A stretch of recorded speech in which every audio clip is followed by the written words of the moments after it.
bàbá kí. Ọlọ́run gbàdúrà bàbá yẹn débi pé a tún wá ń padà ń kọ́ wọn kéwú. Allahu Akbar.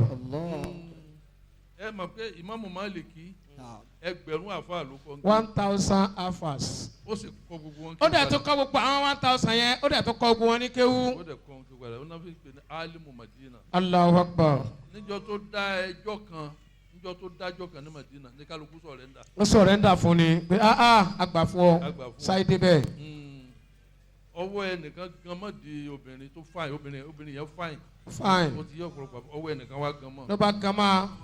Kálukú bá bẹ̀rẹ̀ sí wọ́n ṣe rúkìátì. Àmì ni ẹjẹ́ agé jàre. Gbogbo àwọn èyí máa ẹlòmíì ní ẹjẹ́ agé dànù. Ẹjẹ́ agé ẹlòmíì ẹni ẹjẹ́ lọ sí papọ̀ mọ́ gbogbo ẹ̀. Ẹjẹ́ sí papọ̀ mọ́. Ẹjẹ́ sí papọ̀ mọ́. Ọwọ́ ò mọ̀ yọ o. Ọwọ́ ò yọ. Gbogbo ohun tí kálukú rí ló ṣe ọwọ́. Ó ságànpa ni.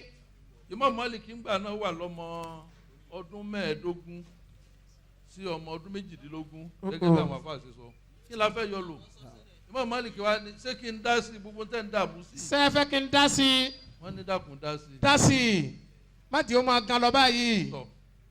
Ó wá ní ntí ẹ ṣe ni pé tí ọwọ́ obìnrin yóò bá yọ ajá sí pé Ọlọ́run parọ́. Àjẹpọ̀ Ọlọ́run yìí ṣe parọ́. So wọ́n wá ní walladina yalimuna al-muhsanati fajliduhunna samaniina jaldatan. Allahu Akbar. Wọ́n ní obìnrin yìí yẹ bí léèrè pé kí ni ń rò. Kí ni ń rò? Nígbà tí ń tó fẹ́ wẹ obìnrin tó rẹwà tó kú yìí. Kí lọkùnrin yìí ń rò? Kí ló obìnrin ló kú, obìnrin ló fẹ́ wẹ̀, ọwọ́ obìnrin ló gan mọ́ ojú ara. Ló gan mójú ara. Ìgbà tó bá ìwẹ̀ débi ojú ara lọ́wọ́ bá gan. Lọ́wọ́ bá gan mọ́. Imam Málíkì wá ń bi wá ní ẹbí léèrè pé kí ni olóhùn orun kankan. Orun kankan. Ẹ fún ní 100 ẹgbàá. Ẹ fún ní 100 ẹgbàá. Tẹ́ bá wá fún 100 ẹgbàá tọwọ́ rẹ̀ ò bá yọ a jẹ́ pé Ọlọ́run ọba ń purọ́. Allah. Wọ́n bá bẹ̀rẹ̀ sí fún lẹ́gbàá. A bẹ̀rẹ̀ sí ní nà. Lórí gbogbo ń tán mọ̀ náà ṣe ọwọ́ òyọ. Ọwọ́ òyọ ọwọ́ ságànpa síbẹ̀ ni. Nígbà tó pé ẹyọ kan kó pé 100 àwọn àníwò obìnrin jẹ́wọ́. Jẹ́wọ́ ó ti di 79 báyìí.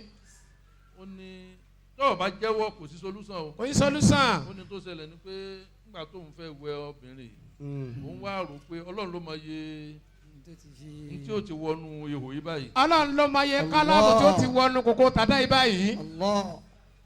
Ó ní tó ń ronú. Ó ní tó ń ronú. Ń tó ń ronú yẹn. Obìnrin sì rè ẹni mímọ́ ni lọ́dọ̀ Ọlọ́run. Ẹni mímọ́ sì ni lọ́dọ̀ Ọlọ́run. Ó sì ti rorò kúrò.